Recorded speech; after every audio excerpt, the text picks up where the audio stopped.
ব্যাপারটা খুবই সন্দেহ উদ্রেককারী। রাসূল কারীম সাল্লাল্লাহু আলাইহি ওয়াসাল্লাম কিয়ামত সম্পর্কে যতগুলো ভবিষ্যৎবাণী করেছেন সেসব ভবিষ্যৎবাণী রাসূলের যুগেই ভুল প্রমাণিত হয়েছে। যেমন সহিহ মুসলিমের ৭১৪০ নম্বর হাদিসে রাসূল কারীম সাল্লাল্লাহু আলাইহি ওয়াসাল্লাম বলেছেন, আমি এবং কিয়ামত এভাবে প্রেরিত হয়েছি।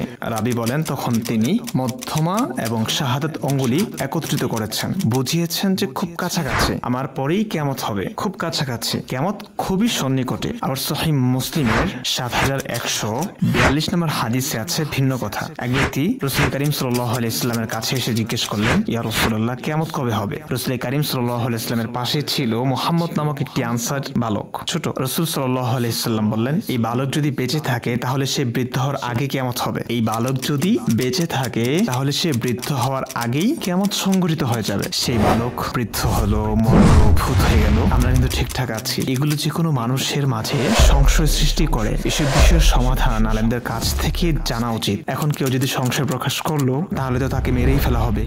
আসলে কি কিয়ামত হবে? ব্যাপারটা খুবই সন্দেহ উদ্রেককারী। রাসূল কারীম সাল্লাল্লাহু আলাইহি ওয়াসাল্লাম কিয়ামত সম্পর্কে যত